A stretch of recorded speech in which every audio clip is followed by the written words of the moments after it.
Hi Taurus, welcome and this is your reading. Thank you po sa mga bumabalik and be open-minded po tayo. Hindi halos lahat makaka-resonate. Piliin lamang po kung alin lang sa inyo, no? Ayun lang po. Start na po tayo. Give me the message for Taurus, please.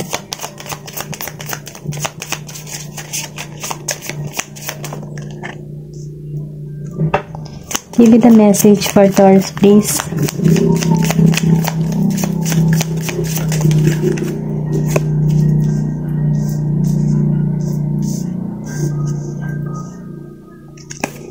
Give me the message for Taurus, please.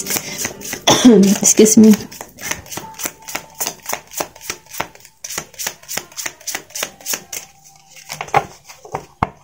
Give me the message for Taurus, please.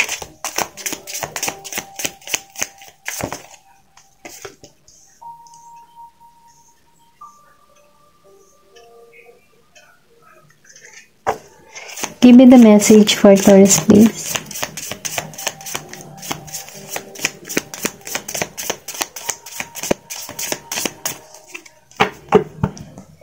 Give me the message for Taurus, please.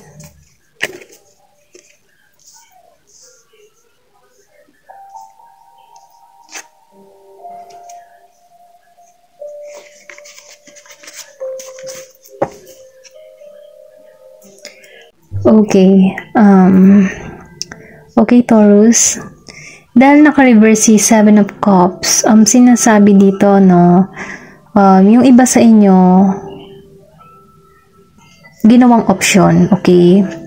Pero ganun pa man, kahit ka ginawang option, yung tao dito, nagkakaroon na ng kalinawan sa kanyang isip na nagkamali siya. Dahil sa pagiging niyang sa pagdedesisyon niya na hindi niya pinag-isipan, humantong ito sa pagsisisi, kasi ito na yung realidad kumbaga dun niya lang na-realize na nagkamali siya at napalampas niya yung oportunidad niya para sa'yo, okay? Yun yung nakita ko dito. Then King of Wands, upright. Sinasabi dito na umasa ka na merong malakas na parating sa'yo, okay? Yung parating sa'yo, may pagka-Aries energy, okay? Sabi natin Aries, isa siyang Aries. Yung taong ito, very charming kung ikaw ay naghahanap ng love, okay, bagong pag-ibig, ganyan. Itong parating sa'yo ay funny. Masayahin, walang takot, kumbaga, sa kanyang pananalita, makikita mo agad sa kanya yung na-attract ka, okay? Then, itong taong parating sa'yo, talagang hindi to nagpapaligoy-ligoy, straight to the point, ganon. Ayaw kasi din ng tao na to na niloloko siya. Kasi tapat itong tao na to. Itong parating, no? Kasi dito ginawa kang option. So ngayon, meron parating sa'yo. Then nakikita ko rin dito na itong person na to, very energetic. Kumbaga, hindi ka maboboring sa kanya. Kasi marami siyang marami siyang nailalarawan, marami siyang naikukwento sa iyo, okay? Kumbaga, magiging masaya yung buhay mo sa kanya kasi tipong may entertain ka sa kanya, okay? Then, punta tayo dito kay Three of Cups, reverse. Hindi halos lahat sa inyo, nakikitaan ko rito na merong iba sa inyo na chinichika, chinichismis. Hindi talaga maiwasan yung ganong mga tao. Dahil doon, meron din naninira, dahil siguro kaya ka chinichismis, sinisira kasi hindi sila masaya sa kanilang buhay. Nakikita ko dito na wala kasi silang sabihin natin na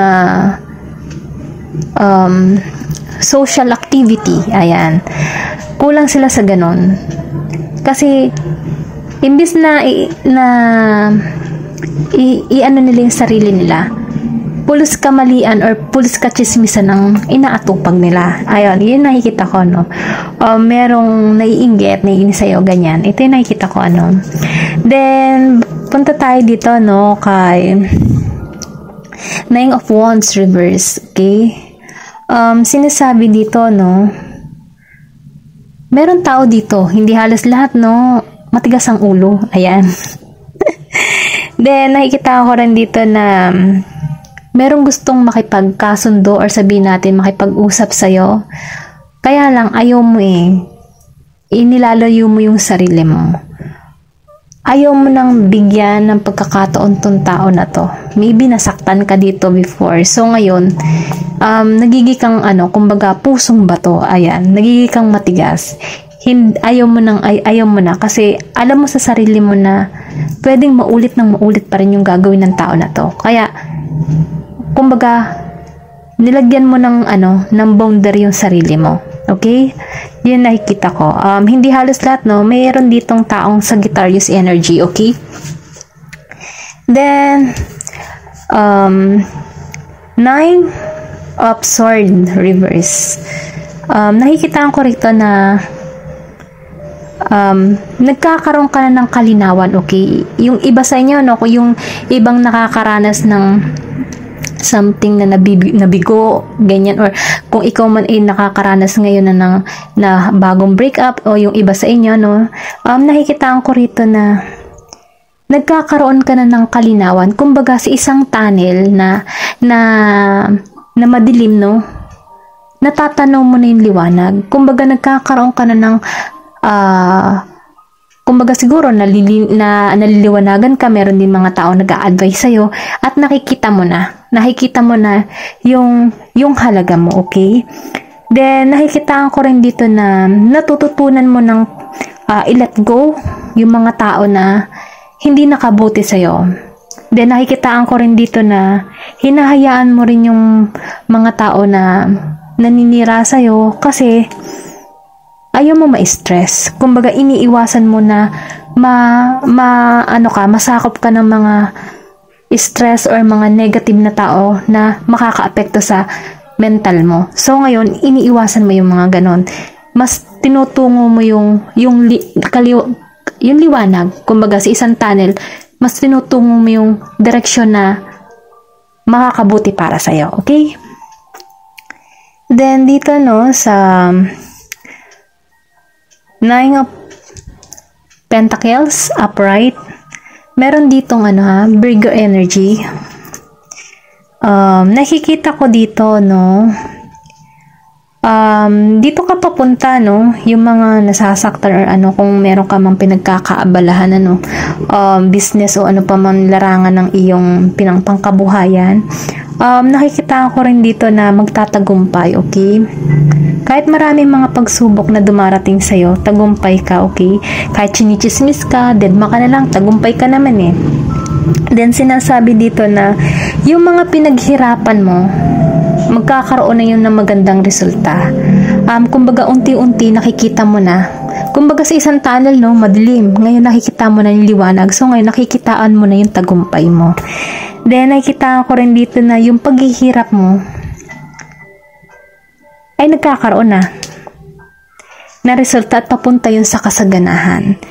Then, yung mga may business dyan, no, magtatagumpay, okay, yun nakikita ko. At yung mga pinaghirapan mo, may reward yan na parating sa'yo. Malaking reward, okay?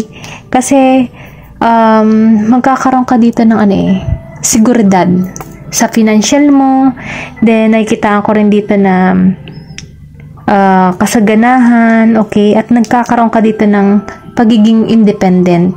Hindi mo na hinahayaan yung sarili mo na dumepende sa iba, sa sasabihin ng iba. Nagkakaroon ka ng sariling desisyon. Kumbaga, sa mga experience mo yan, tumatatag ka. Okay? Yun nakikita ko. At yun ang maganda kasi malaking pagpapala yung naghihintay sa'yo. Yun lamang po, Thank you for watching and love and peace.